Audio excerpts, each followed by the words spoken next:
Hey everybody, welcome back to another video.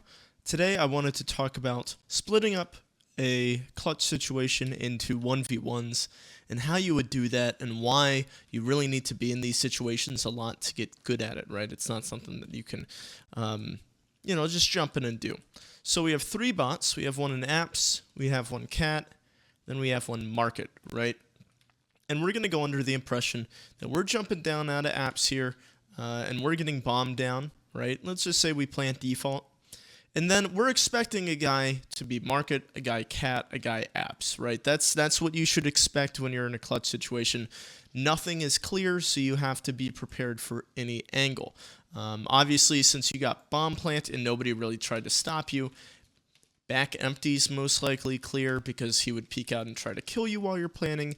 Bench is probably clear, right? And van's probably clear. Just because, and it's something that you have to assume, right? You don't have time to go through and look at every single angle in this situation. And so you just have to take the leap of faith that those are clear.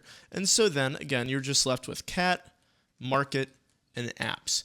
Now, you want to position yourself very quickly in a spot that will allow you to take 1v1s, right?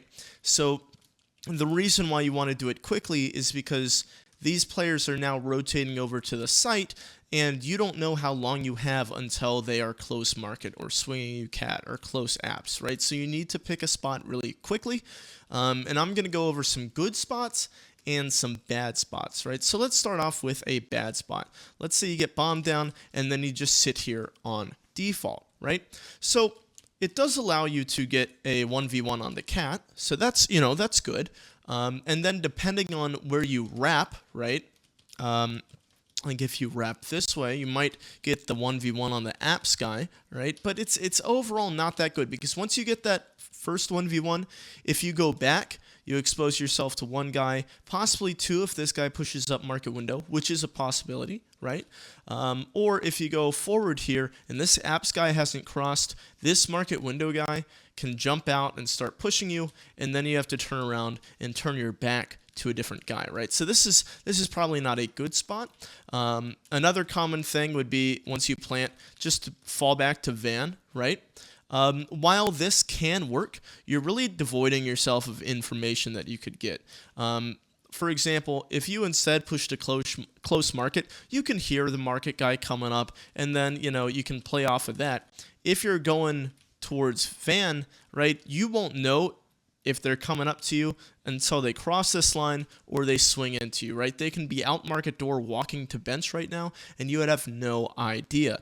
So van, probably not the best idea. You can probably isolate the first kill and get the first 1v1, but then after that, splitting up the next two guys is going to be very difficult because they know where you are, and you have no space to move around, right? You can't really surprise them with too many angles. So a good spot would be if you plant, then maybe you go back to here, right? This is a pretty good spot. If the apps guy has to jump down to be able to hit you, while yes, he can drop like this. If you're thinking about a CT retaking, right, he's never just going to run out here and drop down. If anything, he's going to drop here and then clear.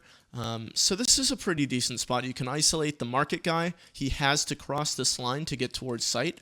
So this is a pretty good angle. Then you can isolate cat guy. The only problem is cat guy could go over to the left side and slowly walk up on you. But if that's the case, you can then isolate the apps guy. And then, you have bench to fall back to. Let's say you instead go for, well, you wouldn't ever want to go for this fight first because the market guy could swing you. Let's say you get this kill. You don't see anybody cat, and you jump across to back site now. Now you have a lot of power, right? Because they have no idea where you could be. You can fall off to so many different places. There's so many different angles you can peek from that they need to be aware of, which gives you a lot more opportunity to isolating more 1v1s, right? So that would be a pretty good spot. Bench is also commonly played, right? First off, if you're going to play bench, you probably want to plant for cat, right? This is normal default cat plant because, you can spot from cat, so that's why it's named cat plant. But if you plant here and then you sit bench, right, they won't be able to ninja it. Best thing they can do is try to diffuse it from this angle, right? But you still should have the advantage. All you need to do is swing out a little bit wider and you should be able to get the kill on them. But when playing in bench, and let's say a 1 versus 3 like this situation is, it's lots of people like to just sit here and hide, which is not how you want to play bench. Sitting here allows them to all take map control, right? Think about yourself as a CT, right? You're coming in from cat. You're not going to be able to clear every single one of these angles properly just because, like, you have to expose yourself to clear this angle.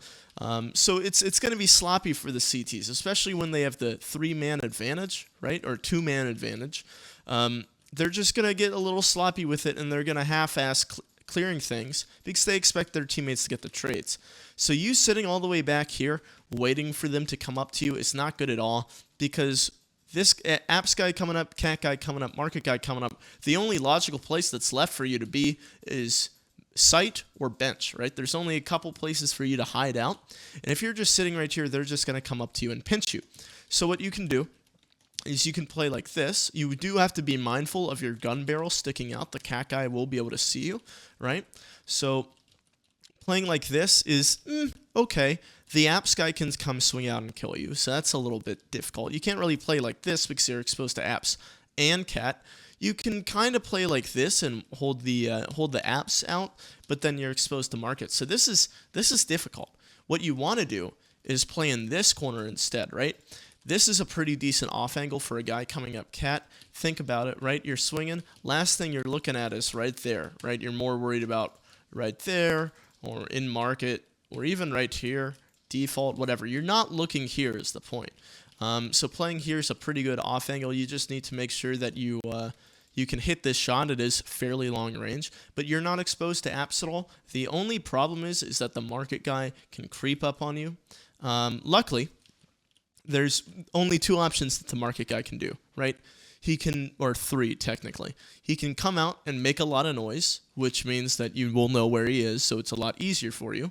He'll either come out door walking, and in that case, when he gets to this point and he hears you shoot, he's going to come swing, and this is a very close quarters fight, right? This you can win this, right? So that's not too bad for a quick, kill. And then the third option is that he comes out market window, which you can do silently, right? And he's walking, and he's going to walk deep, which will put him right in your line of fire. So you get the one guy, and then he swings from here, or he swings from here, or he swings from here. So all the angles are pretty much in a line, so it's pretty easy to do. And then you're left with the apps guy. Apps guy is probably going to be the latest one there, if there is an apps guy, right? Because he's not taking the first contact. He's waiting to see where you are. He's kind of just creeping out. And once you're left with the 1v1 with the apps guy, right, then you can, get back to empty pillar and play wherever you want, especially because it's planted for cat. You do have a lot of options here. You can swing here and kill the diffuser. The only problem is that this isn't too good of a spot anymore because you can easily kill default from here, but cat plant's a little bit more difficult, so you just want to cross to this pillar, right? So it's not that bad.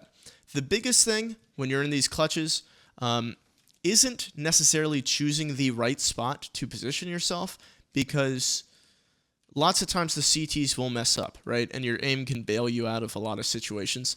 So while you would think that picking the best spot after you plant, so planning and then, going here or something like that, while this might be a good idea and be a really good spot to position yourself in, this isn't the end all, right? If you pick a bad spot, you can still win from this position. You just need to make sure that you keep track of where enemies are and you're trying to get information. Like I was saying before, you can't just sit back fan, you can't just sit bench waiting for them to come to you. You have to get the information. You need to take the fight to them, right? Even if you're not necessarily taking the fight to them, let's say you sit close market, right? And you hear a guy jump into market, you can then quickly spot sight, maybe catch a guy off guard, because the CTs coming up are going to expect market to be clear since they have a teammate in there, right? You can quickly spot, maybe you don't see anybody, right? And then you can come get this free kill on the guy who's probably in this area by this point, right?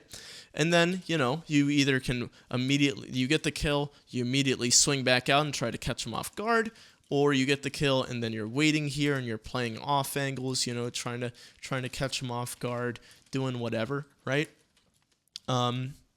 So you can bail yourself out of these situations. The biggest thing, like I'm saying, is keeping track of people and guessing as to where they will be, right? So if I see a guy cat and he's in this spot, and then I'm like, oh, there's a guy coming up. If I go like this, and it's like, oh, I kill a guy here, right?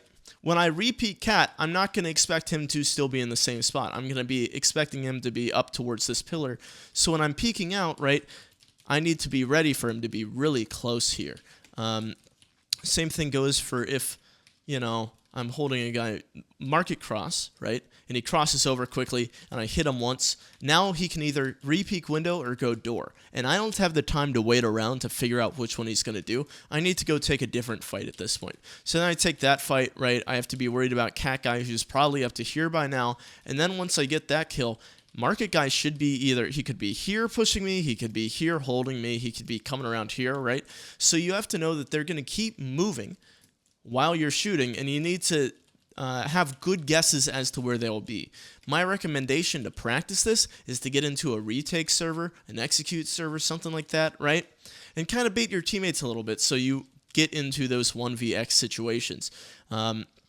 It's pretty easy to learn that way, and try to delegate the fights properly and make sure you're properly guessing as to where they are. So for example, if I'm here, the guy cat swings and I don't immediately get the kill, and then I swing and I kill this guy, right? When I swing back out to cat, I don't want to be holding this angle. Now I want to be looking here, or I don't even want to retake this fight, because what if he is just posted right here and he's just waiting for me? He has the perfect crosshair placement now since he saw where I was. I swing back out, I'm dead. So, you know, I get this kill, and then I'm just worried about the other guy, right? Trying to figure out where market guy is, since I know where cat guy is, and then maybe I can swing like this or something, right? You want to get funky with it. So that's about all I have for you guys today. Thank you all for watching. Hope you have a good day, and I'll see you guys next time.